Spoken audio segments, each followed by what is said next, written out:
Hi, I did my paper on Native American education. My name is Teslin. I've been in your guys' class. The reason I chose this paper is because I am going to school to become a teacher, and I figured this would be a really nice, interesting topic to learn about because I'm sure I'll be teaching Native Americans, and maybe some of this will be beneficial. I also thought it was really interesting because I'm from a native town, Haines, Alaska, and there's lots of natives here. I'm nearby a native village, and lots of my friends are native, and I've always thought their education was no different than ours, and because, I don't know, we all had kind of bad grades growing up, so. Anyways, there are 624,000 American and Indian and Native American students in the United States K-12 school system. 93% of those attend regular public schools and 7% attend schools that are administered by the United States government's Bureau of Indian Affairs. For every 100 American Indian/Native American kindergartners, only 7 will earn a bachelor's degree, compared to 34 of every 100 white kindergartners. That's from Strive to Achieve, helping Native Americans achieve.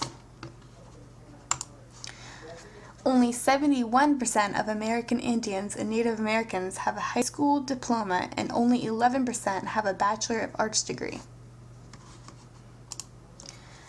Some probable causes that I researched and found are low income, like most Native Americans in their cultures or their villages, they don't really have many options for money, and it's mostly fishing, and who knows how much they would make for that. And then another one is bad health care, which could also be linked to low income because you can't exactly afford the best if you don't have much money. Another one is that they have a real issue with finding good teachers who are willing to go to the native villages because it's low pay and they have isolation there, and there's differences in their languages and culture. And another problem with finding teachers is finding special education teachers, because the number of special education native students is up to 18% in most schools. Some more causes is safety. Native American safety concerns, suspension and expulsion rates is the highest percentage of all groups reporting injuries with weapons and fights on school grounds. In 2004, 22% of American Indian and Native American high school students reported being threatened or injured with a weapon on school grounds in the previous 12 months, compared to 11% of Black, 9% Hispanic, and 8% of white students. But who's to blame? Lots of people in Indian education blame standardized testing for the problem of Native Americans dropping out.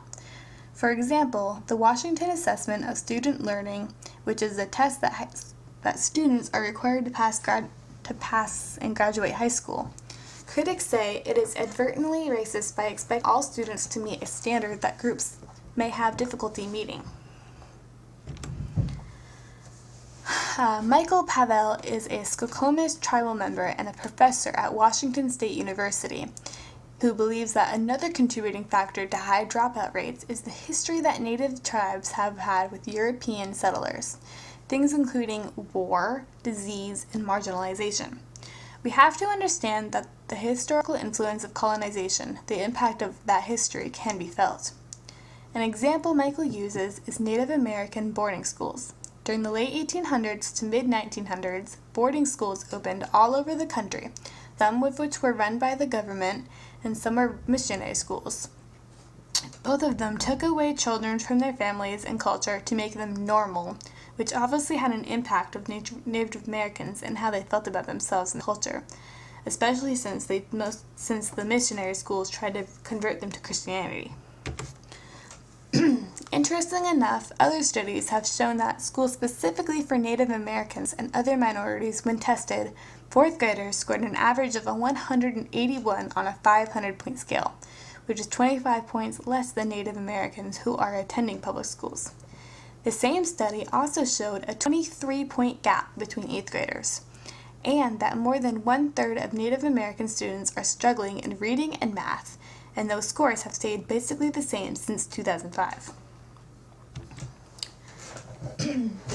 The Federal Bureau of Indian Education is one of the programs that really helps Native Americans' education. It oversees 183 schools on 64 reservations in 23 states.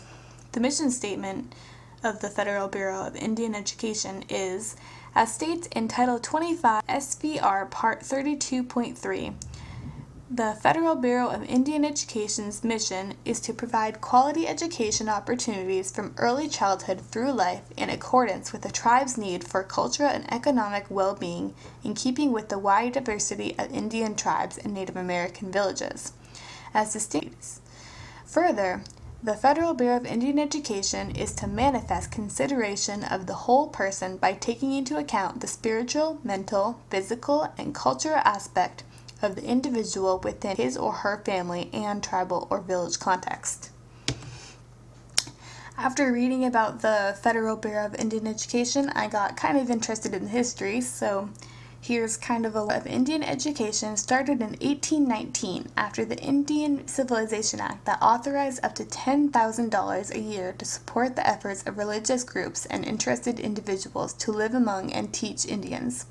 It led to lots of mission schools until federal officials stopped providing funding for them at the end of the 19th century. Some of these mission schools still operate today. In 1870, day and boarding schools for Indians that provided half-day academic and half-day vocational programs that were run like military schools and where they only spoke English.